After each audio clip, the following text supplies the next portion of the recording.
everyone, Selena for Who is Jesus Today. And I want to share some encouraging thoughts I feel in my heart to remind us that our God rebuilds those things which have become ruins in our lives.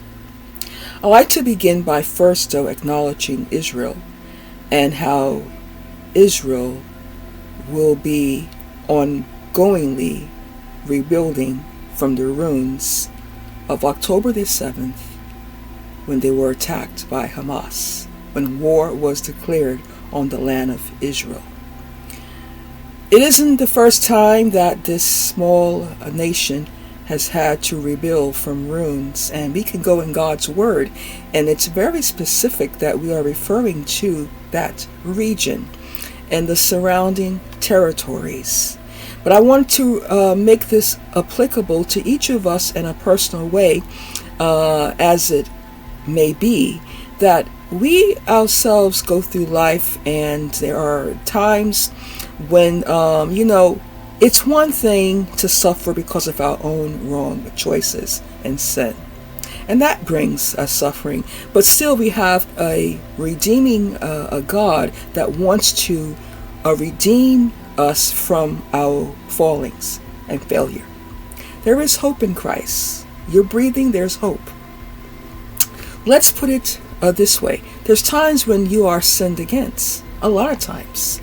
And there's war declared against you. And I think I like to see more topics from the people of God, even here on social media, about what is it when you are living for the Lord and you are sinned against. Sometimes it's by those who are close to you or from complete strangers.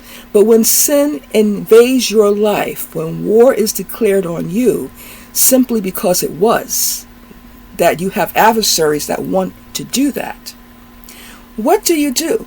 Well, you stand and you endure in the Lord, but you may and most likely can encounter some ruins.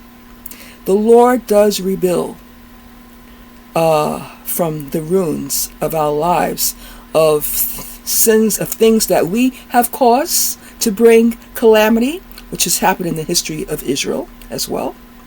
And also personally, things that we have done.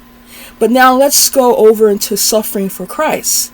There are many of us, and many times we have ruins in our lives because of the wars that were declared on us, things that were wrongfully done to us.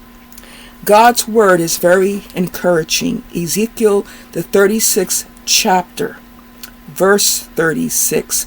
Thus says, it says, then other nations which are left all around you shall know that I, the Lord, have rebuilt the ruined places and planted what was desolate. I, the Lord, have spoken it, and I will do it. You can read that entire chapter. It's encouraging. Yes, it is referring to the region there of Israel, the region of Palestine, because basically Palestine is right there. Gaza and Ashkelon are the, what do we call them? They're like the seaport cities that are still situated geographically in the land of Israel. God is rebuilding the ruins in Israel, and he wants to rebuild the ruins in our lives. Thank you for listening today. Remember that. You can like and subscribe. Until next time, Shalom.